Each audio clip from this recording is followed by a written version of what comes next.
Thank you so much. And here now with reaction, tax attorney Rebecca Walser. Rebecca, great to have you with us here in studio. Always love to have you on the show.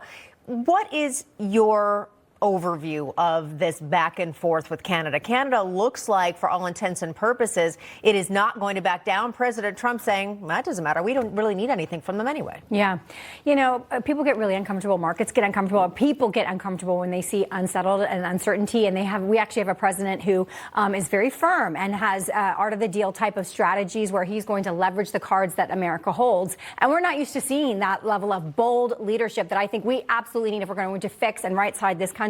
But the interesting thing about what everything that is happening right now with the G7, specifically with Marco Rubio, Secretary of State over there, is that they're having these meetings with him with this list of agenda items that, you know, he just went through. But they're also then separately meeting outside of the United States to create a unified coalition around anti-tariff retaliation from Trump's policies. If we look at Ontario specifically and what happened just this week, Trump basically said 25% steel and aluminum tax that affects Canada. So Ontario's mayor said we're going to levy a 25% surtax on the electricity that we export to New Yorkers, and you know the top of the continental U.S. And so basically Trump said literally, fine, we're going to raise the 25% tariff on aluminum and steel to 50%, and within the day the Ontario mayor backed off. He is not afraid to leverage the cards that he holds. We are so unused to seeing this level of very direct, and you know, direct is the best word I can use, of leadership globally, and it does create a consternation among some allies, and people want to get on this, the television and say,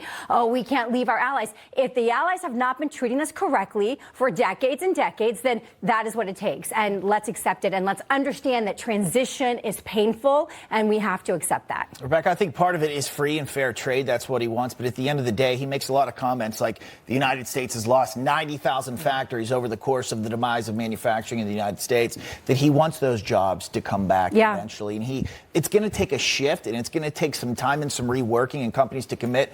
But I feel like we're already seeing some of that.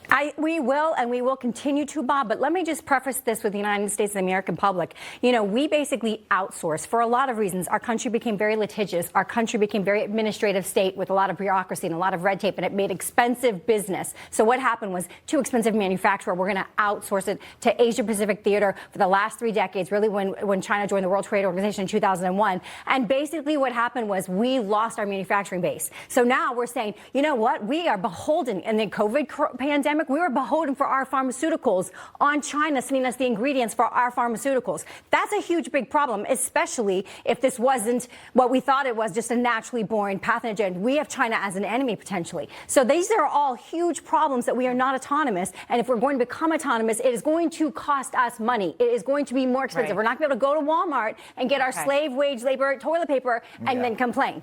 So we have to understand it's going to be a process. Yeah, a process indeed. And as you said, President Trump not tiptoeing around. Exactly. All right, Rebecca Walser, great to have you. Thank you, guys.